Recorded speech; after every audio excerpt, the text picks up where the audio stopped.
Maka Nabi Musa AS setelah balik daripada Madian berdakwah kepada Firaun melalui jalan rububiyah.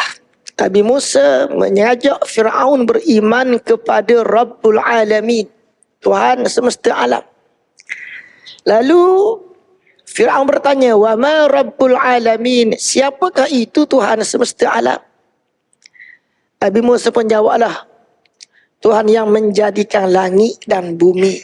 Auzubillahi minasyaitonir rajim. Bismillahirrahmanirrahim. Alhamdulillahi rabbil alamin. Wa bihi nasta'in ala umurid dunya waddin. Wassalatu wassalamu ala asyrafil anbiya'i wal mursalin.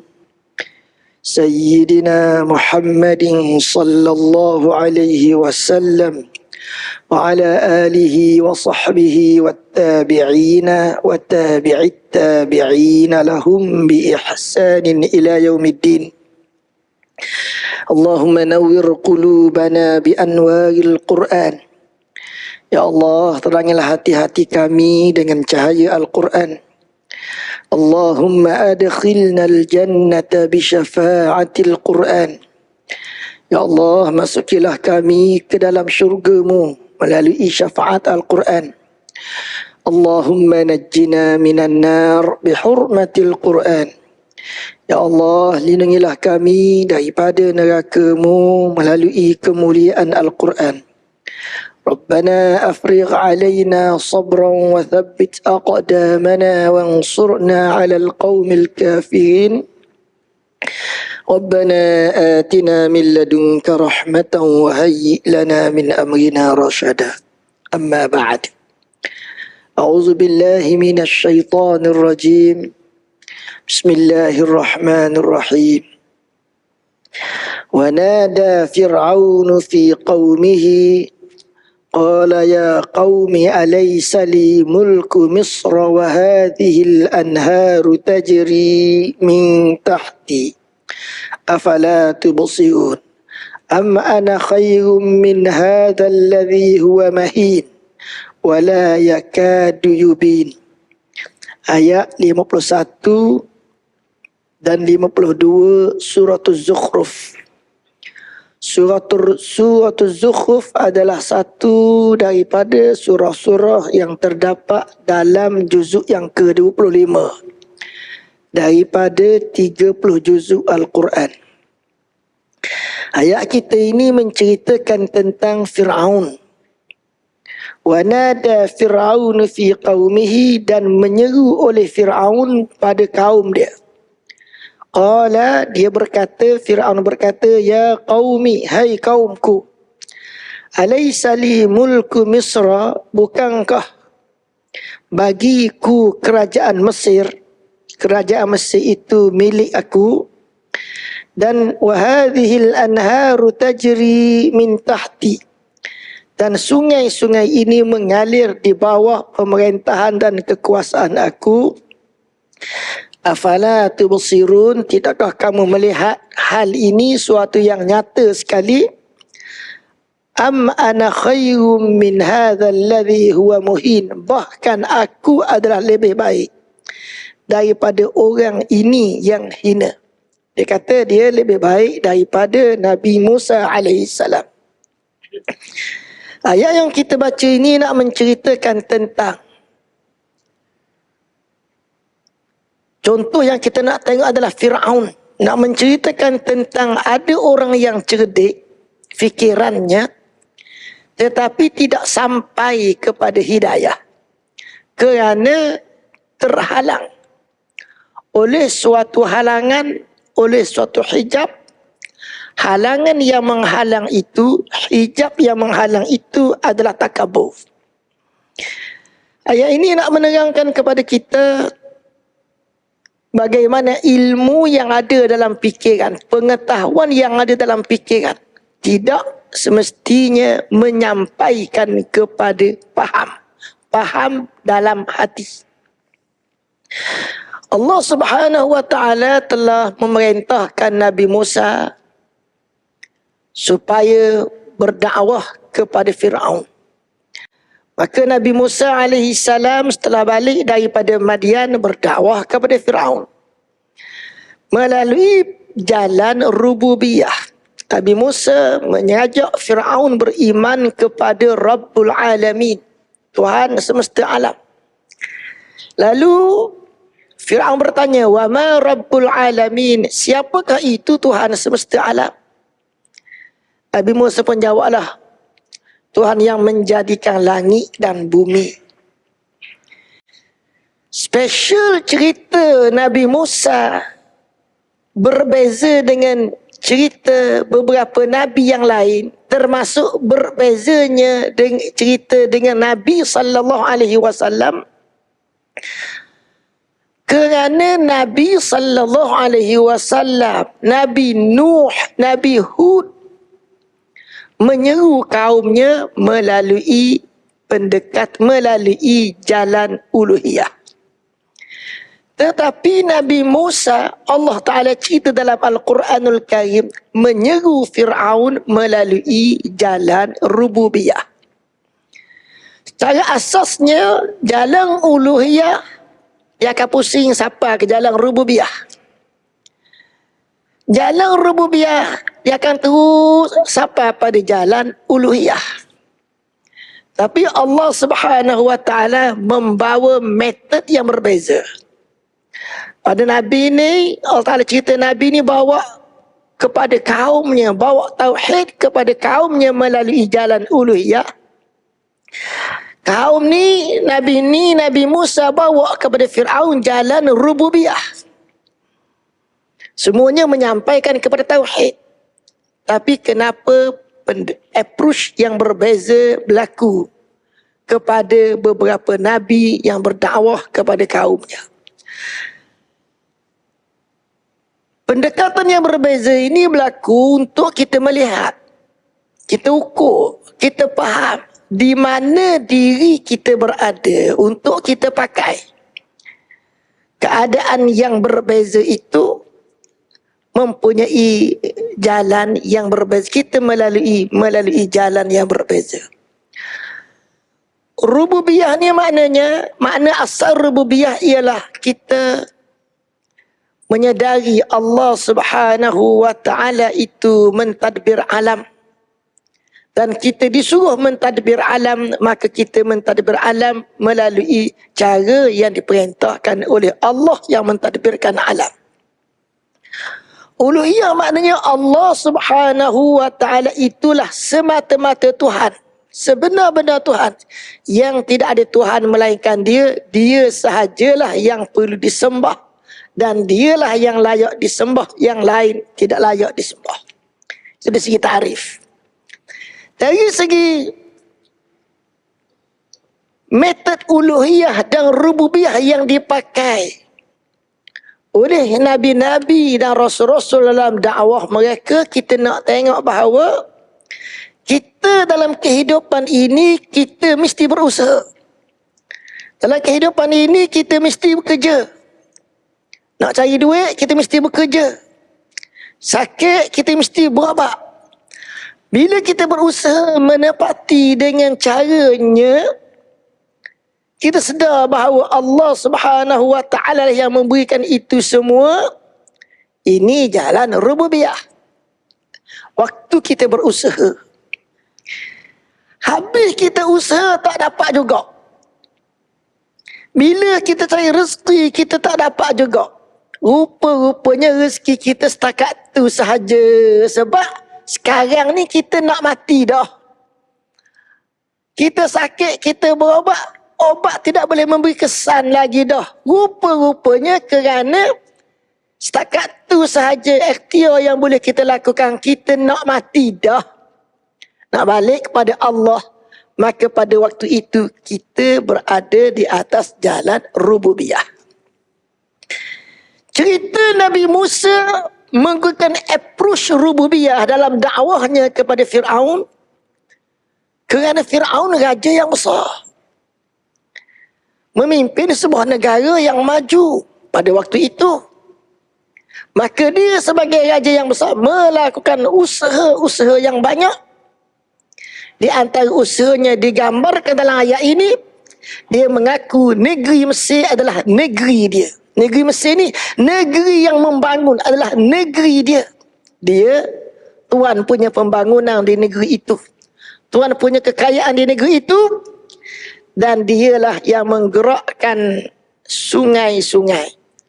Wahadihil anharu tajri min tahti, maknanya sungai-sungai ini mengalir di bawah pemerintahanku. Sistem saliran yang ada.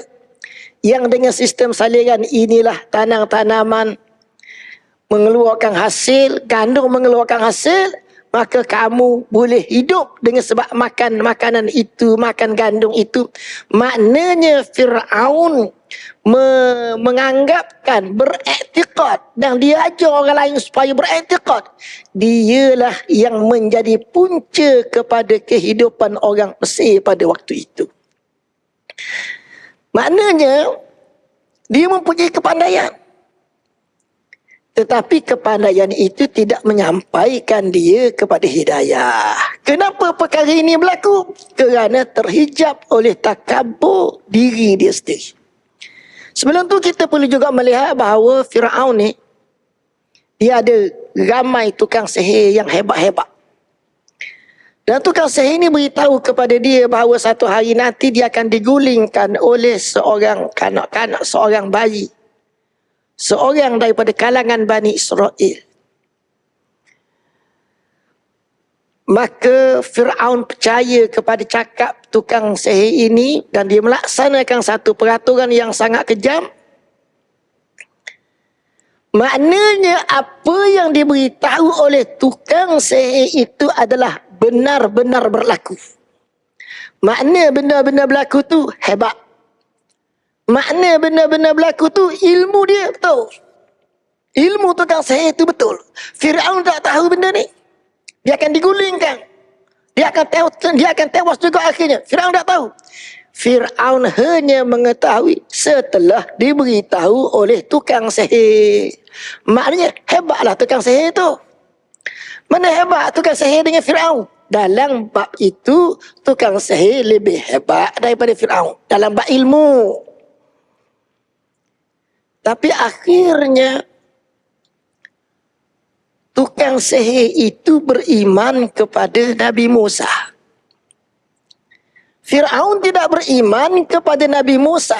Kalau dia ikut cakap tukang sihir betul sungguh, sekarang tukang sihir itu telah beriman, maka Fir'aun mestilah kena beriman juga kepada Nabi Musa. Tetapi Fir'aun tidak beriman kepada Nabi Musa. Kenapa tukang sihir itu boleh jadi beriman kepada Nabi Musa? Ilmu dia ilmu sungguh. Ilmu dia ilmu betul. Ilmu dia menyampaikan kepada hidayah. Ilmu apa ni? Ini bukan ilmu yang duduk dalam akal. Ini bukan ilmu semata-mata tahu berkumpulnya maklumat di dalam fikiran. Tak. Ilmu ni ilmu ruhani yang memastikan mata hati dia celak. Mata hati tukang sihir itu celak. Mata hati tukang sihir itu boleh melihat ini kebenaran. Lalu dia mengikut kebenaran. Walaupun Fir'aun menjatuhkan hukuman yang berat kepada tukang sihir itu, tukang sihir itu tidak mengubah pendiriannya. Tukang sihir itu istiqamah dengan pegangan dia beriman kepada Nabi Musa, sehingga tukang sihir itu dibunuh oleh Fir'aun. Maknanya tukang sihir ni ilmu dia tinggi, dan ilmu yang tinggi itu menyampaikan kepada tukang sihir itu hidayah. Tukang sihir pakai ilmu apa? Ini ilmu rohani. Fir'aun ilmu dia ilmu akal. Dan kekuatan yang ada pada Fir'aun ada dua lapis. Lapis pertama ilmu, lapis yang kedua kuasa. Ilmu ni ada ilmu yang diperolehi dengan cara belajar. Dan ada ilmu yang diperolehi tidak dengan cara belajar, tetapi adalah merupakan kurniaan yang datang direct daripada Allah. Cerita Fir'aun ni, cerita dia mengumpulkan ilmu orang lain untuk dia mengukur, menyusun. Maka daripada situ dia boleh menjadi pentadbir yang baik, dan dia melihat baik dia dalam mentadbir itu adalah kerana kehebatan diri dia. Daripada ilmu yang duduk dalam fikiran, ilmu ni mengalir masuk dalam hati. Pengaliran ilmu itu seperti air yang berada di tempat yang tinggi, dia akan turun ke tempat yang rendah. Asas air bergerak, asas air mengalir macam tu. Air mengalir daripada tempat tinggi, dia turun tempat rendah. Bukan dia mengalir daripada tempat rendah ke tempat tinggi. Dah. Walaupun ada air daripada tempat rendah, ia naik ke tempat tinggi apabila berada dalam tekanan-tekanan yang tertentu. Sebab yang kedua. Yang pertama, asasnya air mengalir, dia turun ke tempat yang rendah. Tetapi ada air yang tidak turun ke tempat yang rendah. Air yang macam mana? Yang disekat dan dihalang, maka dia tak turun ke bawah. Ilmu yang ada dalam fikiran, pengetahuan, maklumat yang terkumpul, dia akan mengalir masuk dalam hati. Untuk hati ini menjadi faham, hati ini menjadi sedar. Tetapi kadang-kadang maklumat yang ada dalam fikiran tidak menyampaikan, tidak menghantarkan dia supaya masuk dalam hati. Kenapa? Daripada fikiran nak sampai dalam hati ni, di tengah jalan tu ada yang blok. Apa benda yang memblok, apa benda yang menghalang ilmu yang ada dalam fikiran masuk dalam hati? Di antara yang menghalang ilmu yang ada dalam fikiran itu masuk dalam hati adalah sombong dan takabur. Inilah yang berlaku kepada Firaun. Dia pandai tak? Dia pandai. Dia tahu tak? Dia tahu. Dia bijak tak? Dia bijak. Dia berada di dalam hidayah kah? Ataupun tidak? Tidak. Kenapa dia tidak berada di atas hidayah? Padahal dia bijak, padahal dia pandai, padahal dia cerdik, padahal pemikiran dia bagus, padahal akal dia cerdik. Kerana terhalang oleh takabur dia. Kita belajar cerita Fir'aun, kita belajar untuk mengenali sifat, ciri, bentuk takabur. Dan kita belajar cerita Fir'aun bukan nak tengok Fir'aun Mesir tu.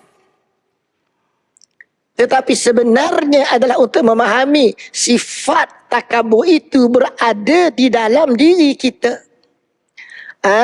Dalam diri kita ada Fir'aun juga. Dan Fir'aun dalam diri kita itu, kalau kita bela, kita pelihara dia akan berjalan dengan perjalanan Fir'aun di Mesir. Daripada sombong, tak dapat hidayah walaupun cerdik, akhirnya mengaku jadi Tuhan. Dan akhirnya Fir'aun Mesir itu mati dalam keadaan mengaku jadi Tuhan. Jadi cerita Fir'aun di Mesir itu, cerita Fir'aun yang sombong itu, dia tergelincir daripada jalan rububiyah dan dia tak dapat jalan uluhiyah. Usaha tidak? Usaha ada. Buat kerja dia tak? Buat kerja ada. Tetapi tergelincir daripada jalan rububiyah dan tak dapat jalan uluhiyah. Maka kehidupan dia hanya setakat atas dunia sahaja. Tidak ada apa-apa yang dia dapat di negeri akhirat. Bersetangan dengan kisah Nabi Musa, kisah Fir'aun ini, kita nak tengok satu kisah lain. Kisah orang buat usaha juga, tetapi dia berada di atas landasan rububiyah dan dia dapat uluhiyah. Cerita pertama cerita Firaun. Cerita kedua cerita Nabi Nuh alaihi salam. Allah Ta'ala kata pada Nabi Nuh, anisna'il fulka bi'ayunina. Buatlah kamu akan bahtera dengan tunjuk ajar dari sisi kami. Firaun berusaha, tetapi dia tak kenal Tuhan. Dia sombong. Akhirnya dia mengaku jadi Tuhan. Dia tergelincir daripada jalan rububiyah dalam usaha dia. Dia tak sampai kepada jalan uluhiyah. Cerita Nabi Nuh AS berusaha juga. Buat kerja juga. Buat pembangunan kemajuan juga. Di dalam konteks dia. Buat bahtera. Dan Nabi Nuh berdiri di atas jalan rububiyah. Sampai kepada jalan uluhiyah. Yang bahtera yang dia buat itu, Allah Ta'ala kata, bi'ayunina, buatlah dengan tunjuk ajar dari sisi kami. Mana ilmu nak buat tu tak ada lagi. Nabi Nuh lah yang mula-mula sekali buat bahtera. Ilmu diperoleh dengan cara kita belajar. Kita ambil pengetahuan yang ada pada orang. Maka dengan pengetahuan yang kita kumpulkan itu, kita boleh buat. Ini ilmu yang biasa. Ilmu yang lebih tinggi. Ini ilmu biasa. Mungkin itulah ilmu yang ada pada kita. Ilmu yang lebih tinggi lagi digambarkan dalam bentuk Nabi Nuh buat bahtera yang pada waktu itu orang lain tak pernah buat, tak tahu buat. Nabi Nuh orang yang pertama buat. Nabi Nuh buat maknanya dia memperoleh ilmu yang pada waktu itu belum ada lagi orang memiliki ilmu itu. Ilmu yang dia dapat itu direct daripada Allah Subhanahu wa ta'ala. Maka dia buat kerja. Macam Firaun juga buat kerja. Tetapi dia buat kerja itu di atas jalan rububiyah. Akhirnya dia sampai kepada uluhiyah. Jadi apa benda makna kita buat kerja, kita berdiri atas jalan rububiyah. Supaya dengan itu kita sampai kepada uluhiyah. Apa benda makna benda tu? Melalui cerita Nabi Nuh. Dan apa benda maknanya? Kadang-kadang kita buat kerja, kita tergelincir daripada jalan rububiyah. Maka kita tak sampai kepada jalan uluhiyah. Sebagaimana cerita Firaun tadi. Kat mana beza dia? Allah Subhanahu wa ta'ala telah menjadikan, telah memberitahu di dalam Al-Quranul Karim beberapa nama-nama dia yang akhirnya ulama bahagikan kepada dua kategori. Yang pertama yang disebut sebagai ismu zat, lafzul jalalah Allah. La ilaha illallah. Habis satu situ. Yang kedua, bentuk yang kedua Allah Ta'ala buat mari. La ilaha illa huwal hayyul qayyum. La ilaha illa huwal rahmanur rahim. La ilaha illa huwal malikul quddus. Yang pertama tadi Allahu la ilaha Allahu la ilaha illa huwa la ilaha illallah. Lafzul jalalah Allah adalah ismul jami'. Hani kita berada di atas jalan uluhiyah, kata ulama.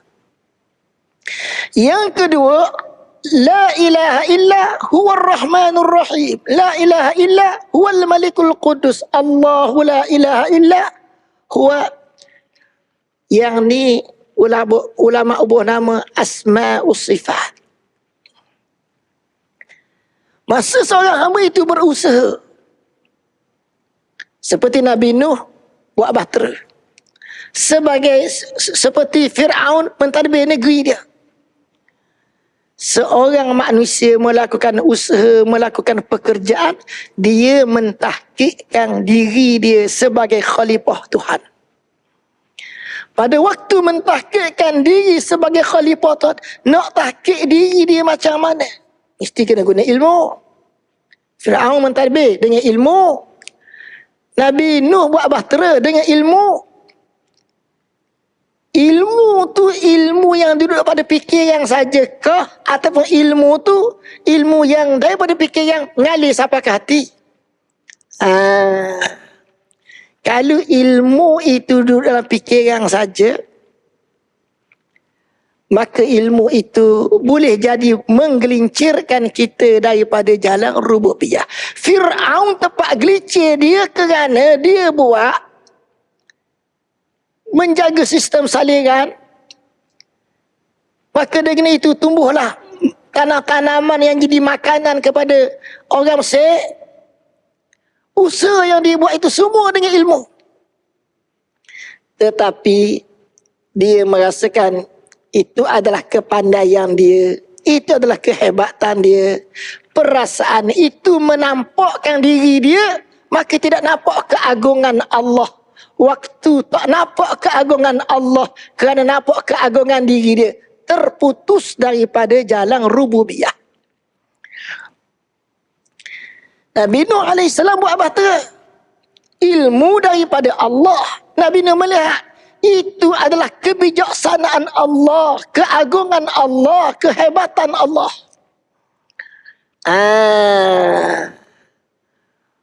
Maka yang dilihat adalah diri ini kerdil, diri ini hina, yang mulia itu adalah Allah, yang megah itu adalah Allah. Maka berdirilah hamba itu dalam pekerjaannya itu, berdiri di atas jalan rububiyah.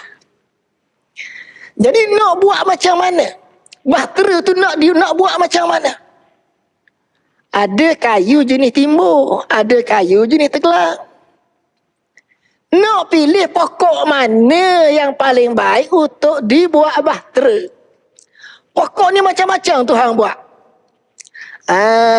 Ini proses yang dilalui oleh Nabi Nuh AS. Nak pilih, nak buat kerja tu macam mana?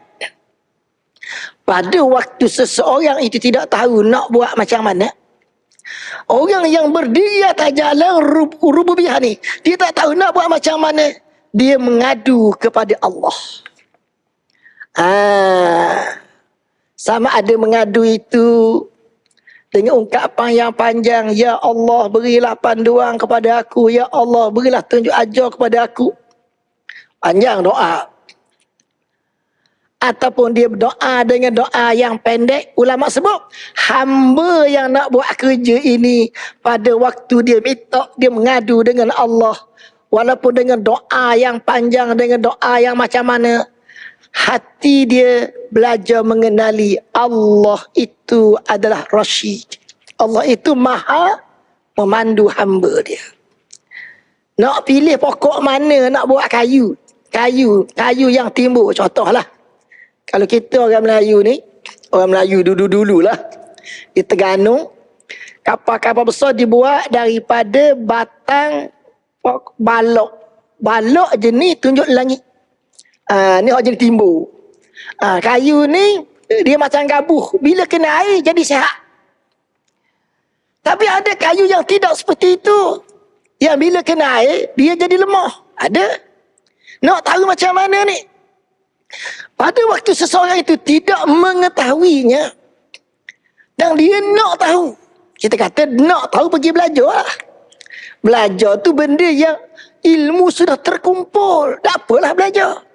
Nabi Nuh waktu itu ilmu belum dikumpulkan lagi, ilmu duduk dalam khazanah Allah. Nak buka khazanah Allah, nak pergi ambil khazanah ilmu tu, pakai.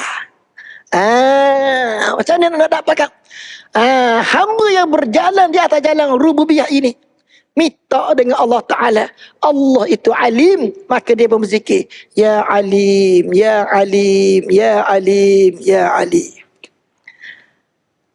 Bila dia minta dengan Allah Subhanahu wa Ta'ala, dalam perjalanan minta, kita buat contoh mudah lah. Fikirlah hamba ni nak tahu jalan, Nak pilih yang mana? Ya Alim, Ya Alim. Hei Tuhan yang Maha mengetahui. Hei Tuhan yang Maha mengetahui. Hei Tuhan yang Maha mengetahui.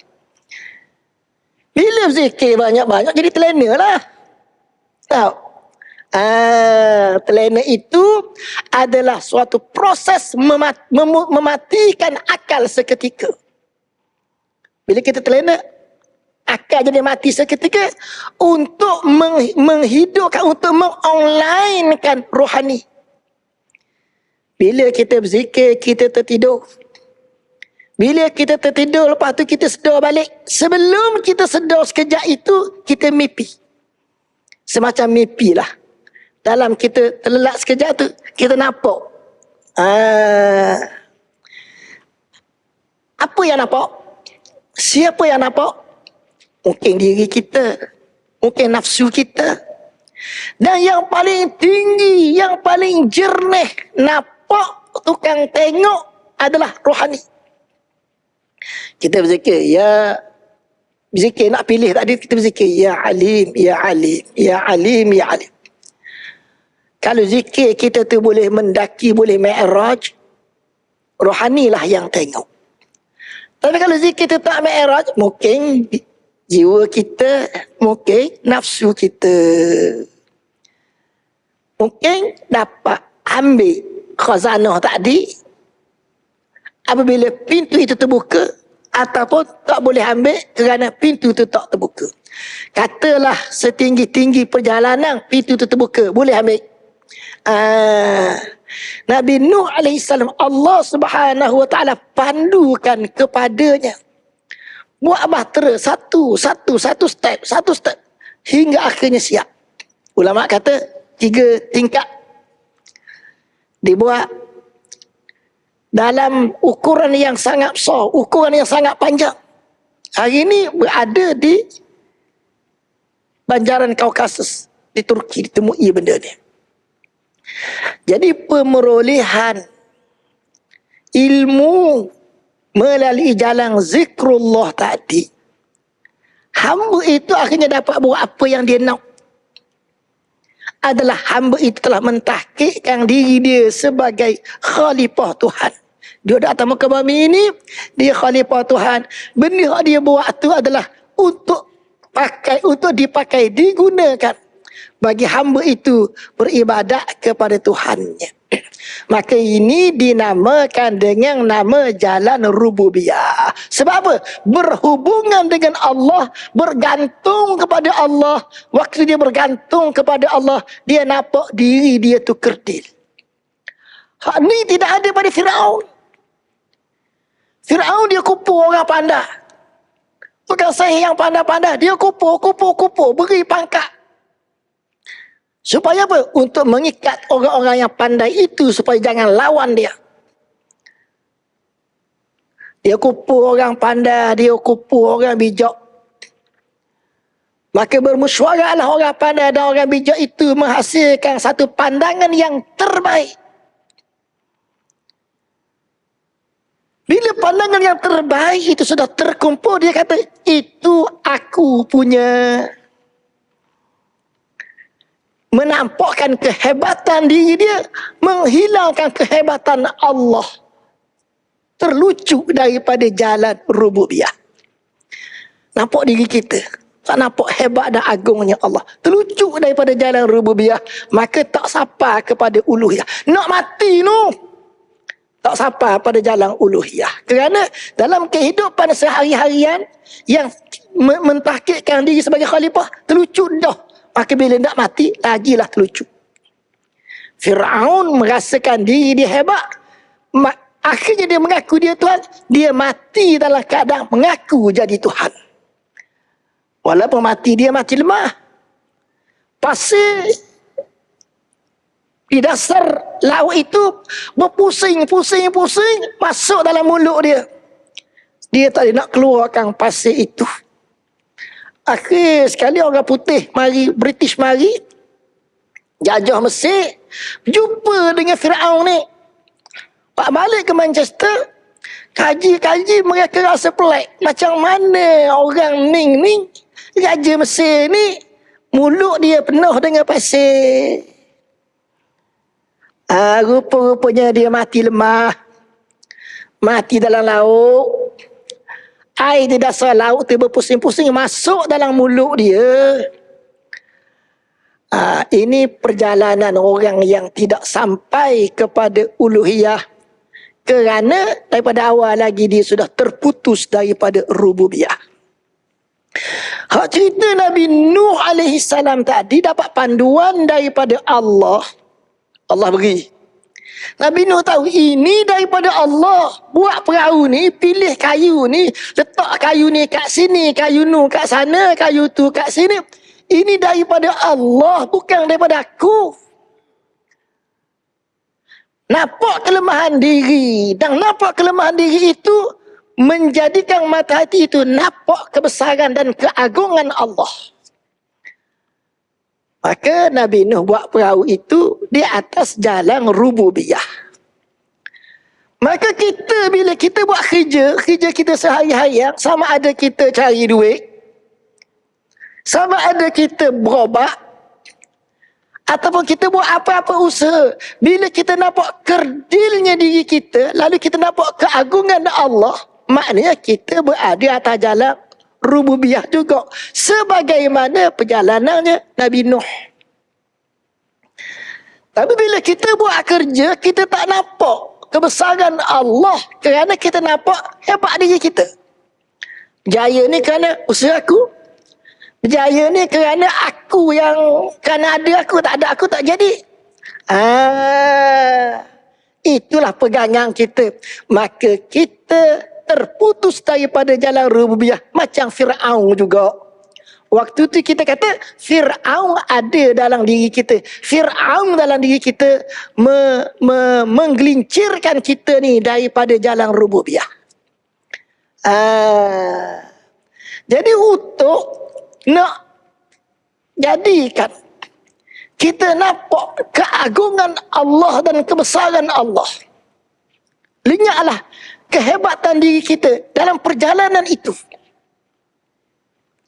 Mata hati nak tengok kebesaran Allah yang macam mana, keagungan Allah yang macam mana. Inilah memerlukan kepada lidah kita. Kita latih berzikir dengan zikir asma'. Kita letak hati kita belajar mengenali keagungan Allah melalui asma', nama-nama Allah yang berbeza-beza. Nama Allah yang berbeza-beza itu banyaklah. Satu hadis sebut 99. 99 tu tak layak dah kita nak belajar. 99 nama-nama Allah tu. Dalam satu hadis tu sebut 99. Bukan semua nama-nama Allah tu kita faham. Nama Allah Ta'ala Qadirun Muqtadirun. Kata aku dia sama. Maknanya berkuasa. Qadirun berkuasa, Muqtadirun berkuasa. Apa beza antara Qadirun dengan Muqtadirun? Kita tak nak beza dah. Hati kita tak nak beza. Rasa kita tak nak beza antara Qadirun dengan Muqtadirun. Nak belajar lagi. Allah Subhanahu wa Ta'ala itu mulia. Mulia ni, Allah itu karim, Allah itu jalil, Allah itu zul jalali wal ikram. Mulia belaka, tiga. Mulia karim itu macam mana? Mulia jalil itu macam mana? Mulia zul jalali wal ikram itu macam mana? Boleh cerita tak? Rasa kita ni tak nak cerita lagi. Kita tahu dah Allah Ta'ala itu Al-Karim, Allah Ta'ala itu Al-Jalil, Allah Ta'ala itu Zul Jalali wal Ikram. Kita tahu dah. Cuba cerita. Beza kat mana? Tak boleh cerita. Maka tahu kita Allah itu mulia, Al-Karim, Al-Jalil. Tahu dengan fikiran, belum tahu dengan jiwa lagi. Belum tahu dengan jiwa lagi. Bagaimana nak suruh masuk ke dalam lagi? Tahu dengan hati. Lagi dalam, lagi payah. Allah Ta'ala itu maha pemberi rahmat. Allah itu Rahman, Allah itu Rahim. Dah apa beza antara Rahman dengan Rahim? Rahman pemberi rahmat, Rahim pemberi rahmat. Terjemah dalam bahasa Melayu, maha pemurah lagi maha penyayang. Itu bahasa Melayu. Benda beza antara dua tu. Tak ada beza. Kita tahu Allah tu Rahman dan Rahim dengan fikiran, belum dengan jiwa lagi. Dan kita nak pergi faham ke dalam lagi, memahami Allah itu Rahman dan Rahim dengan hati, jauh lagi lah. Ni supaya kita buat kerja, kita berada di atas jalan rububiyah, kita mesti duduk dalam kerja tu. Kita duduk letakkan hati kita belajar mengenali asma'us sifat. Kita letak hati kita belajar mengenali Allah itu asma'-asma'nya waktu kita buat pekerjaan-pekerjaan sehari-harian kita. Waktu kita buat pekerjaan sehari-harian kita, kita tahqiq diri kita sebagai khalifah Tuhan. Dalam tu, dalam buat kerja tu, kita mesti letak hati kita duduk dalam sekolah. Belajar mengenali Allah itu Rahman, Allah itu Rahim, Allah itu Al-Malik, Allah itu Al-Aziz, Al-Qahar. Belajar. Belajar. Ketika kita senang ni kita katakan Allah Ta'ala beri Allah tu Rahman. Dalam Allah tu Rahman, Allah itu juga Qahar, Allah itu juga Aziz.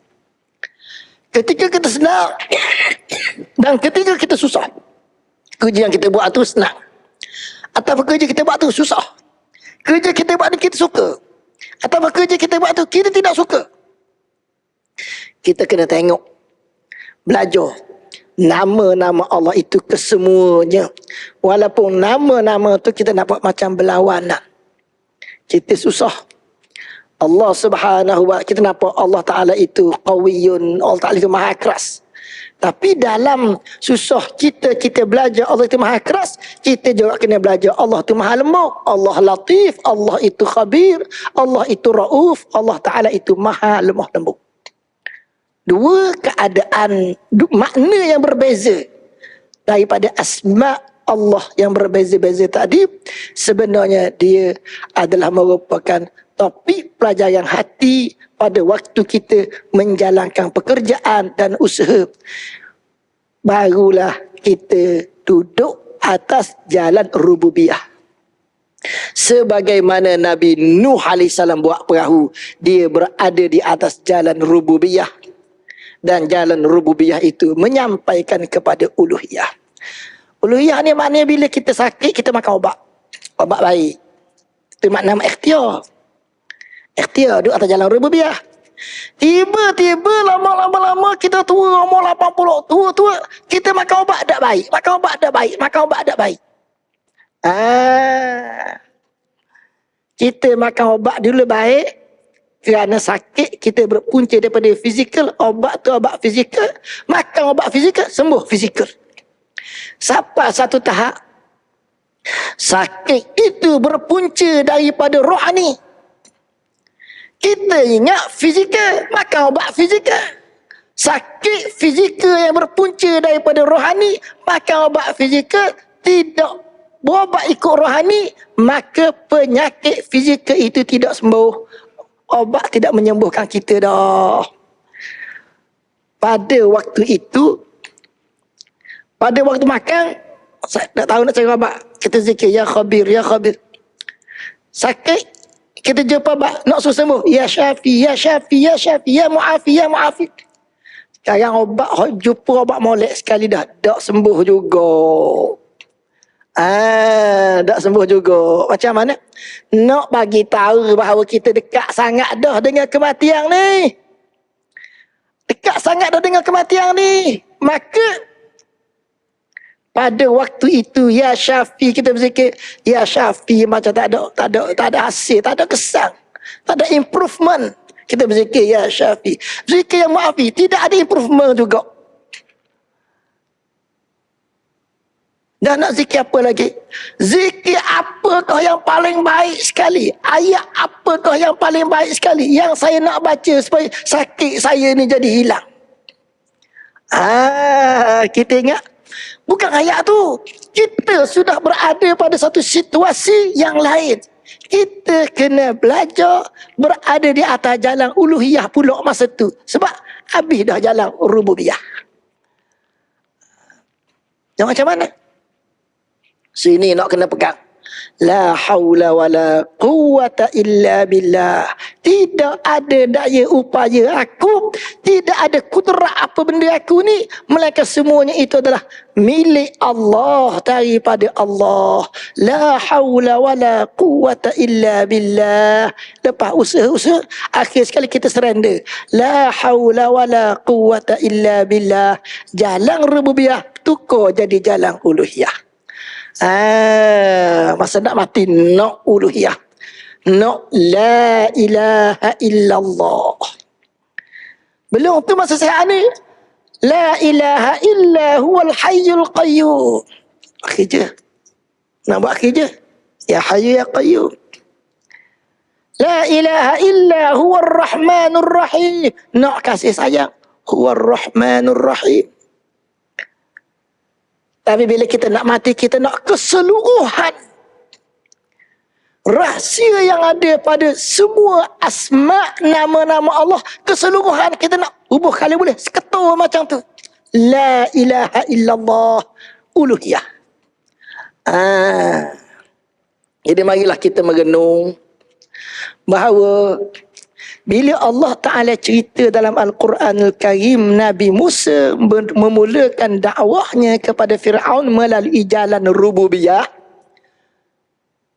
Makna kita ni kebanyakan kita lazimnya duduk dalam perjalanan, dalam tangga, dalam level macam Fir'aun.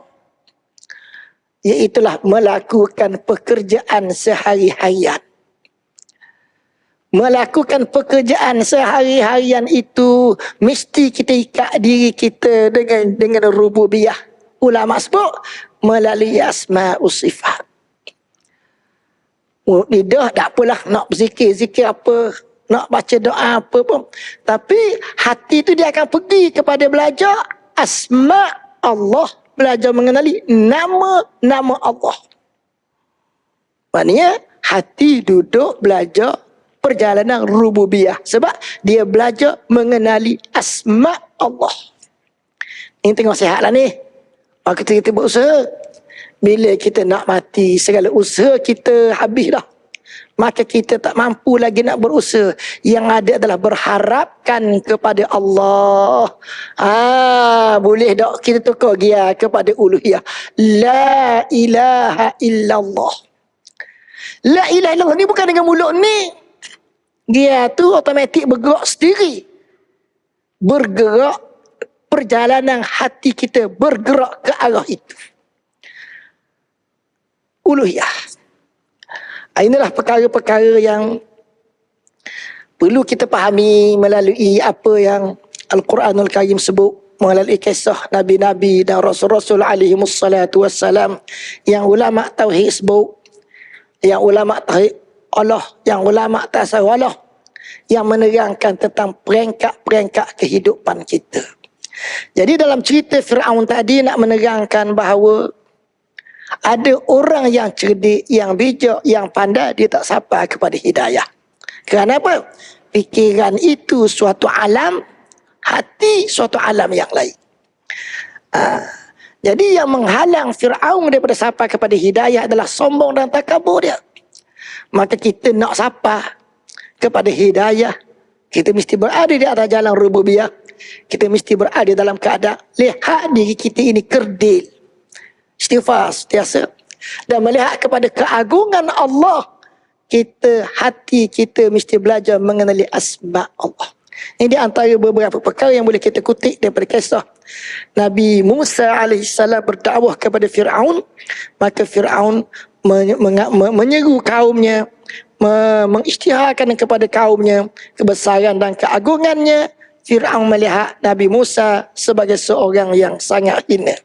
Ana bal maknanya bal, bahkan ana khairum min hadzal ladzi huwa muhin. Aku adalah lebih baik daripada orang ini yang sangat hina. Nabi Musa ni hina sebab tidak ada harta benda, kerana tidak ada kekuatan yang Fir'aun miliki. Fir'aun menganggapkan Nabi Musa itu sebagai seorang yang sangat hina, yang hebat adalah dia. Maka Fir'aun tak nampak kebesaran Allah. Fir'aun tidak dapat hidayah Allah Subhanahu Wa Taala. Jadi kita mudah-mudahan dapat baiki diri kita supaya kita nampak keagungan Allah. Dan waktu kita tak berapa nampak keagungan Allah, hendaklah kita zikir supaya hati kita melihat kepada asma Allah. Waktu hati kita nampak asma Allah, maka hati kita akan nampak keagungan dan kebesaran Allah. Maka kita selamat sejahtera di atas jalan rububiyah itu. Mudah-mudahan Allah Ta'ala masukkan kita di kalangan hamba-hambanya yang dirahmati dan diampuninya. Allahumma alif baina qulubina wa wahhid sufufana wajma' kalimatana. Allahumma ja'alna min awliyaika as-salihin wa ibadika al-muqarrabin. Allahumma walli umurana khiyarana wa la tuwalli umurana shirarana. Allahumma ansuril islam wal muslimin wa adhill ash-shirka wal musyrikin wa dammir al-kafarata wal munafiqin wa ahlik a'da'aka a'da' ad-din. اللهم انصر إخواننا المجاهدين في فلسطين. اللهم انصر الإسلام والمجاهدين في فلسطين. اللهم أهلك اليهود اللدود. ربنا آتنا في الدنيا حسنة وفي الآخرة حسنة وقنا عذاب النار. وصلى الله على سيدنا محمد وعلى آله وصحبه وسلم والحمد لله رب العالمين.